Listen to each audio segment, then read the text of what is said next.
Hola, buenas tardes. Espero que estén muy bien. La capacitación de hoy es sobre Line Survey, cómo la podemos utilizar en las unidades académicas y en lo que necesiten. Y empezaremos primero por la agenda. Veremos la introducción, las configuraciones, los tipos de preguntas, cómo activar una encuesta, agregar participantes, las invitaciones y recordatorios. Y al final vamos a ver como un pequeño caso práctico para que ustedes vean cómo es hacer una encuesta desde cero. Y no solo que yo esté hablando y ustedes digan, ok, nada más veo que ella me habla, pero no veo nada práctico. Entonces, al final vamos a ver esa parte. Al inicio, vamos a ver una pantalla que nos va a pedir el nombre de nuestro usuario y la contraseña. Como dijo Frankie, se debe enviar un correo, eso lo veremos al final, dónde enviar el correo, qué enviar para tener acceso. Como parte de las configuraciones, tenemos el resumen, la configuración general, elementos de texto, la presentación, publicación y control de acceso. Eso igual lo vamos a ver en el caso práctico un poco más detallado, pero en esta parte de las configuraciones aquí podemos poner un nombre, podemos poner que la encuesta quede activa desde el día de hoy y se cierre en una semana y no tienen que estar ingresando como hoy voy a ingresar hoy para cerrar la encuesta. No, eso lo podemos programar desde acá. También podemos configurar lo que son los mensajes de bienvenida, la introducción, el título de la encuesta como ustedes quieren que les llegue a las personas en el correo. Ok, tenemos varios tipos de preguntas. Se dividen en 5 tipos y cada una de ellas se divide en más tipos. Las primeras son las preguntas de respuesta única. Luego siguen las preguntas de opción múltiple, las preguntas de máscara, preguntas de texto y matrices. Las preguntas de respuesta única se dividen en 6 tipos. Botones de arranque, elección de 5 puntos, lista desplegable y radio, lista con imágenes, menú desplegable y lista de botones radiales con comentarios. Un ejemplo sería que, bueno, aquí tenemos dos opciones cuando creamos una encuesta, es la parte de las configuraciones y la estructura. La estructura es donde estarán todas las secciones de la encuesta y las preguntas. En añadir preguntas, ahí se agregan todas las preguntas y en añadir grupos se añaden los grupos o bien las secciones. Entonces, cuando añadimos una pregunta, ven que hay dos cuadritos, uno que dice pregunta y otro que dice ayuda. Donde dice pregunta, aquí ingresaremos la pregunta. Digamos, ¿cómo se llama usted? Y en la ayuda podemos poner algo que ayude a la persona a entender la pregunta. Esto sirve mucho cuando vamos a hacer una pregunta con escalas, que ustedes nada más ponen del 1 al 5, pero la persona dice qué significa el 1 o qué significa el 5. Entonces, en esa parte de ayuda lo podemos poner. ¿Qué elementos podemos modificar? El código de la pregunta. El código de la pregunta podemos dejar el que viene por defecto o lo podemos cambiar nosotros. Si en la primera sección empieza con 1 o con números romanos, podemos empezar las preguntas con 1, 001 o con 1. Entonces, se admiten letras y números. Luego, en el tipo de pregunta tenemos un botoncito verde. Esto queda por defecto en texto libre, pero igual lo podemos cambiar y podemos usar todas las opciones que vimos en los tipos de pregunta. Luego, en grupo de preguntas, aquí podemos elegir en qué grupo va a estar esa nueva pregunta. Igualmente, podemos arrastrar la pregunta. Vamos a decir, esa pregunta yo quiero que esté en la sección 5. pero imagínense cuando tenga 20 secciones. Va a decir, voy a trasladar la primera pregunta así jalándola hasta abajo. Entonces dice, no, no me sirve porque puede ser que me quede en otra sección. Entonces lo que uno hace es que ingresa la pregunta y en el grupo de preguntas selecciona la sección. Luego, en la parte de obligatoria, tenemos 3 opciones. Es activa, suave y desactivada. Cuando escogemos la opción activada, si la persona no contesta esa pregunta, no podrá seguir con las otras preguntas o bien con las otras secciones. Al escoger suave y desactivada, la persona podrá seguir sin tener que contestar esa pregunta.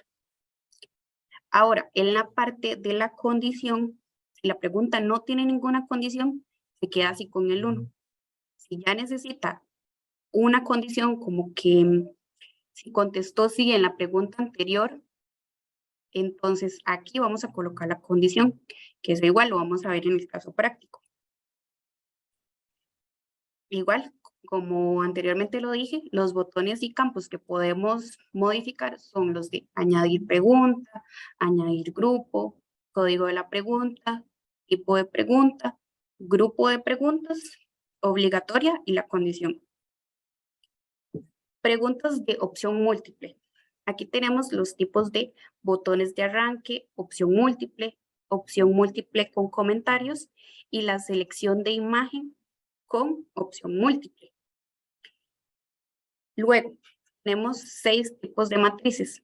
La matriz normal, la matriz con números, la matriz con textos, la matriz en columnas, la matriz de doble eje y la matriz de 5 y 10 puntos. Luego vienen las preguntas de texto. Se dividen en 6 tipos. La detección de navegador, texto corto múltiple, texto libre breve. El texto libre breve se usa mucho como cuando se va a preguntar algo que solo quepa en un renglón, porque el cuadro de texto es muy pequeño. Luego viene la entrada por demanda, texto libre enorme, y como lo dice el campo, el cuadro de texto sí es muy grande. Entonces eso es como si necesitan que alguien escriba algo muy extenso. El largo, el texto libre largo, es como un intermedio entre breve y enorme. O sea, es más grande que el breve, pero un poco más pequeño que el enorme. Luego vienen las preguntas de máscara. Vamos a tener los tipos de entrada numérica, que este solo va a aceptar números. Entonces nos sirve como, por ejemplo, cuando se va a preguntar la edad de la persona y solo queremos que ingrese número. Luego el de fecha, el de género, el de sí y no y el de subir ficheros. El de subir ficheros funciona para que las personas agreguen, no sé, un currículum o que agreguen X PDF. ¿Cómo activamos una encuesta? Cuando creamos la encuesta y ya la tenemos creada con todas las secciones y preguntas, hay un botón que sale y dice activar encuesta.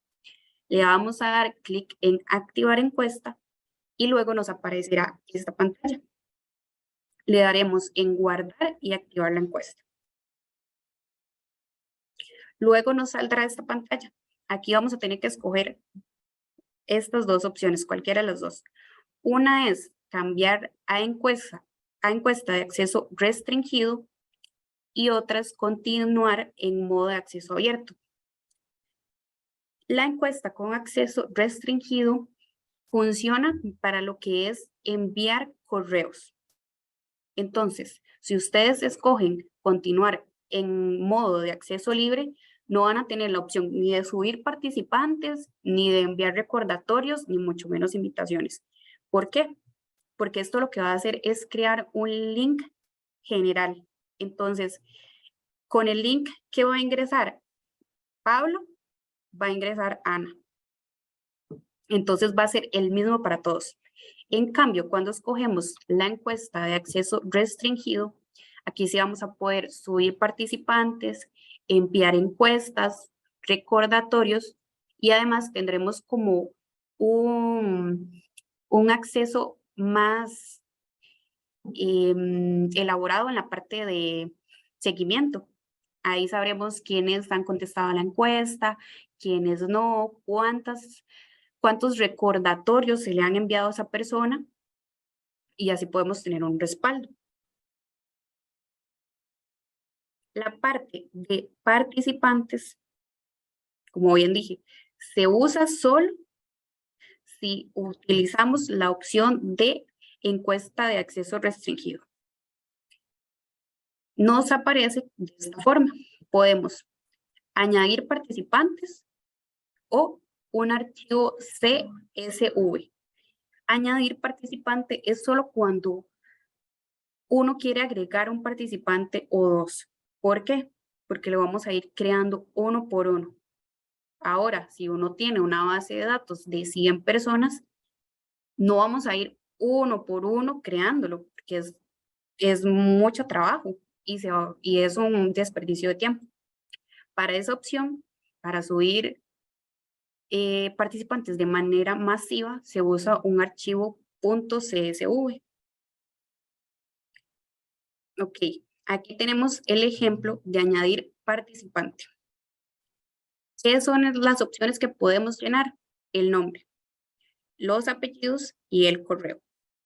Aquí colocamos el nombre, el apellido de la persona y el correo. Lo demás se deja automático. El ID le lo va a crear automático. El estado también. Y esto ya no se toca. Para crear una base de datos, para subir participantes de manera masiva, vamos a crear un archivo .csv. Entonces, lo primero que debemos hacer es abrir un documento de Excel. Luego vamos a colocar lo que es el nombre, el apellido y el correo. Todos estos nombres tienen que ser en inglés y en una columna por separado. Entonces, aquí, como lo vemos en el ejemplo, utilizamos la columna A, B y C. Luego, cuando ya tenemos eso, podemos ir ingresando los datos. Entonces, ponemos Gabriela en la primera columna, bueno, en la segunda fila, Gabriela Gutiérrez y el correo. Luego de esto, le damos en archivo, guardar como, y seleccionamos la opción que dice CSV delimitado por comas y sale asterisco.csv.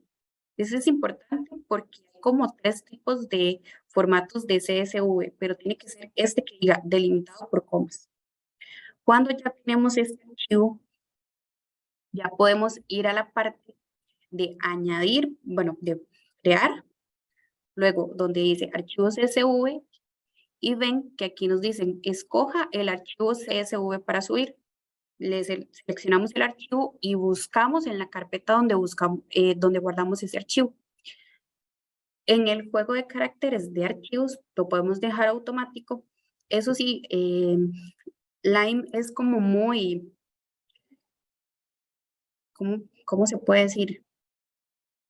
Él a veces no detecta las tildes, entonces puede ser que no se las traiga y le salga como María sin la tilde.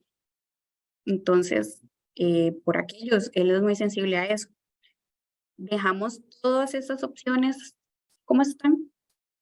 Primero, para no permitir direcciones de correos electrónicos inválidos. Tampoco duplicados. Esto va a funcionar que apenas nosotros le demos subir, si tenemos algún correo duplicado, él va a decir, en la fila tal, de hecho sale con número, está duplicado. O si un correo viene mal escrito, también lo va a detectar y va a decir que ese correo es inválido. Ahora, luego de subir los participantes, se nos mostrará una lista de todos los participantes. Aquí vendrá el ID del participante, el nombre, los apellidos, el correo electrónico, el estado del correo, el código de acceso, el idioma y la invitación. Luego de esto, siempre tenemos que generar la clave de acceso. Esta clave de acceso es una clave única para cada persona. Claramente no le tenemos que dar la clave a todas las personas, porque ya el correo que les va a llegar a ellos les va a llegar con el enlace único. Pero tenemos que generar la clave para que el line pueda decir, ok, esta persona le vamos a enviar el correo y va a tener el link con el código de acceso de una vez. Entonces, generamos la clave de acceso y le damos en crear códigos de acceso. Ya en esta parte podemos enviar las invitaciones. Podemos enviar invitaciones y enviar recordatorios. Él por defecto ya trae una invitación genérica. Entonces, ¿qué dice? Estimado, por ejemplo, va a decir, estimado Pablo Morales, ha sido invitado a participar en una encuesta y donde dice prueba, ese es el nombre de la encuesta. Para participar, por favor, pulse el siguiente enlace, donde vienen las llavecitas, ahí va a estar el link personal de la persona. Luego dice, atentamente, administrador, sale TIC Docencia. Es porque nosotros lo tenemos configurado de esa manera. Pero todo eso se puede configurar para que el administrador diga el nombre de la persona que envía la encuesta o la unidad académica, que diga, por ejemplo, Escuela de Economía, y sale el correo. Ahora bien, también viene, si la persona no desea participar en la encuesta, puede pulsar el botón para que ya no le lleguen más. Entonces, si ustedes desean, lo que pueden hacer es quitar esta opción para que así la persona tenga que contestar, porque si dan eso a la libre, puede ser que en cualquier persona rechace y no quiera llenarlas. Luego, ¿cómo puedo tener acceso a la plataforma? Sí se puede. Nada más se debe hacer la solicitud a través del correo de ticdocencia@una.cr. En el correo que debe venir el nombre de la persona, el correo de la persona y la facultad. Eso es solo para tener un registro, pero en realidad todos pueden tener acceso.